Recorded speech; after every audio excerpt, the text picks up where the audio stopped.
Bila salat ditunaikan dengan baik, sesuai dengan keinginan Quran dan Sunnah, ini langsung Quran yang jamin. Kata Al-Quran, perhatikan, ada isyarat di ayat-ayatnya, setiap doa yang dimohonkan dalam salatnya sulit bagi Allah untuk menolaknya. Setiap doa yang dimohonkan dalam salatnya itu cepat dijawabnya. Mereka katakan, "Shallu sholatan muwadda'an." Ayo salat dan rasakan mungkin ini salat perpisahan, salat terakhir kita yang kita tunaikan. Rumus ini diambil di Quran surah kedua Al-Baqarah ayat ke-45 sampai 46. Di ayat 45 Allah memberikan gambaran orang khusyuk.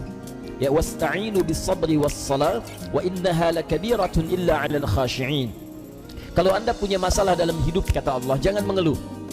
Ayo minta solusi kepada Allah. Pertama, terima dengan sabar. Menerima dengan sabar memberikan ketentraman pada jiwa. Minimal jiwa tenang dulu walaupun solusi belum datang. Jiwa yang gelisah hanya akan menghadirkan keresahan dan sikap yang tidak penting, sehingga melahirkan hal-hal yang tidak kondusif.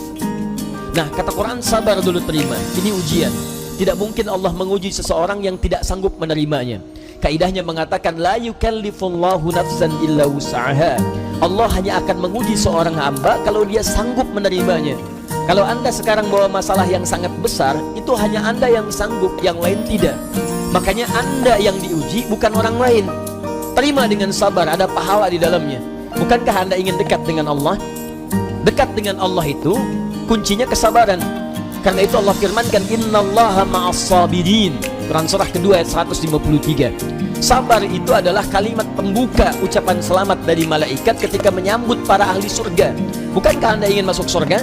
Maka di Quran surah ke-13 ayat ke-24, malaikat disebutkan dalam Quran menyambut ahli surga pertama kali dengan kalimat sabar. Salamun alaikum bima sabartum fa ni'ma uqbaddar. Selamat ya, Anda sabar saat di dunia. Sabar. Dengan sabar ini Anda bisa masuk surga. Silahkan nikmati tempat yang belum pernah Anda nikmati dan rasakan sebelumnya. Sabar. Dan sabar itu selalu bersanding dengan ujian.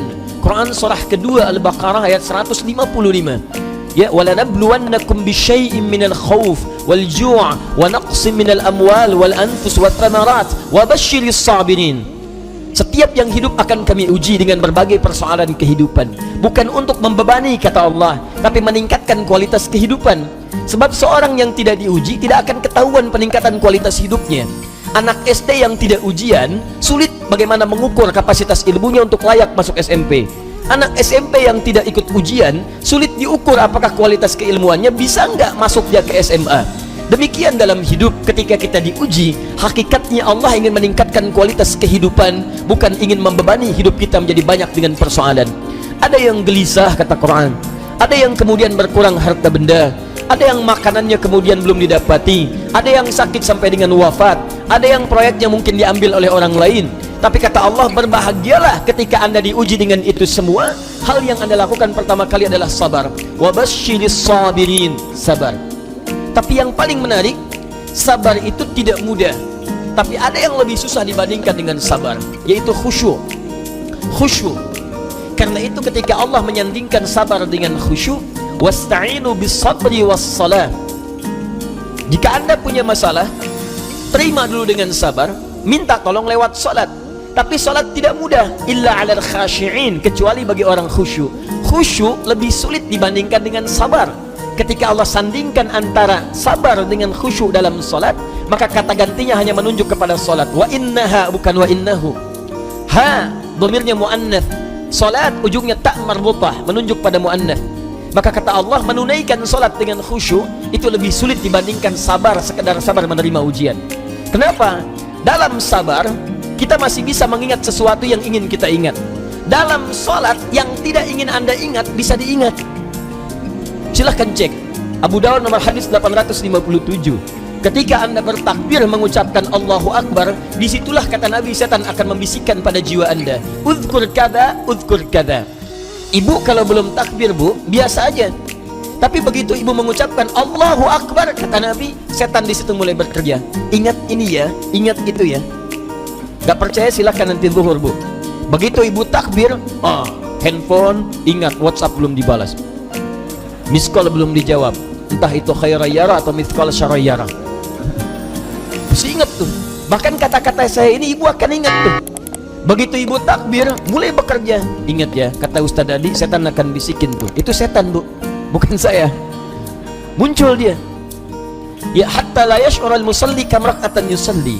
Sampai-sampai orang sholat, kata Nabi nih, kalau Nabi bicara pasti akan terbukti.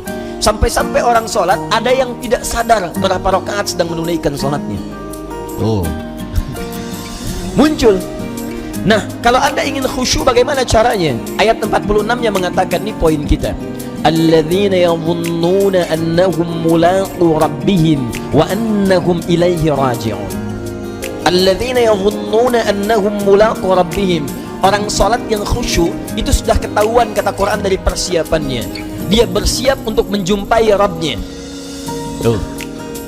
Dia sudah punya persiapan menjumpai Rabbnya, Allah yang merawat dia, mengampuni dosanya, menyembuhkan dia saat sakit, memberikan kecukupannya, memaafkan salahnya, mengampuni dosanya, memberikan segala yang dibutuhkan.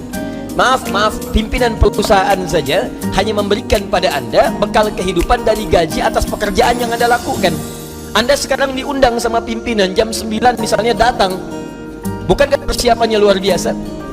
Mandi, cari pakaian yang bagus, ya, kemudian mohon maaf sekali, sepatunya pun sampai dibersihkan dulu, rapikan, datang dengan penampilan luar biasa. Nah, orang yang menghadap pencipta pimpinan, pencipta segalanya, Malikul Mulki, menghadap kepada Allah, itu kata Quran kelihatan dari sejak persiapan akan beda dengan yang lain. Jadi kalau menghadap manusia saja sudah bagus, menghadap Allah lain. Ketika tiba panggilan dari masjid, Quran surah ke-7 ayat 31, ya bani Adam khudhu zinatakum 'inda kulli masjid. Hei anak cucu Adam, kalau sudah tiba panggilan dari masjid, maka siapkan penampilan terbaikmu. Orang khusyuk beda. Begitu mendengar kalimat Allahu Akbar, persiapan sudah bagus. Nah, jadi kalau Anda sudah merasakan persiapan seperti itu, maka ketahuilah Allah sedang mencintai Anda karena sedang merasakan kekhusyuan dalam jiwa Anda. Tapi kalau sebaliknya, dengar adzan masih santai. Kok masih santai? Belum qomat. Dengar qomat belum siap-siap. Atau bahkan lebih dahsyat, dengar adzan tapi sudah menolak. Allahu Akbar, Allahu Akbar, kecilin volumenya. Oh, ini masalah. Dan kita doakan supaya mendapatkan pencerahan lebih baik, bukan dicela karena mungkin belum siap menerima nilai kebaikan, sehingga doa kita bisa memudahkan itu untuk didapatkan. Begitu cara merespon sesuatu. Jangan selalu keburukan yang terlihat direspon dengan cara yang lebih buruk, tidak. Ya, mencegah kemungkaran bukan dengan cara yang mungkar. Hal yang pertama kita lakukan, tumbuhkan sikap ma'ruf, nilai-nilai kebaikan yang dengan itu kemudian mendapatkan simpati yang lebih baik dari sebelumnya. Anda punya tetangga, tetangganya muslim, laki-laki, beriman kepada Allah. Jarak dia ke masjid cuma 5 meter. Ini masjid, ini rumah dia. Speaker masjid menghadap ke rumahnya begini, ya. Tapi dengar adzan belum tergerak untuk ke masjid, nggak mau dia ke masjid. Apa hukumnya? Hukum laki-laki beriman yang tidak mau ke masjid, rumahnya dekat dengan masjid, apa hukumnya? Nasihat, bakar rumahnya. Main bakar aja. Sudah, hukumnya ajak dia ke masjid.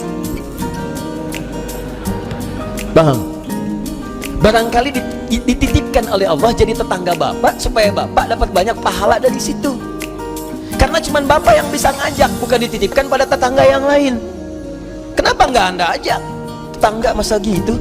Ya, ajak dia. Ya, ajak, doakan di malam hari, ajak di pagi harinya, ayo ke masjid, ayo ke masjid. Begitu dia ke masjid karena ajakan Anda, maka setiap dia masuk masjid dan ibadah di masjid, Anda mendapatkan bagian dari pahalanya.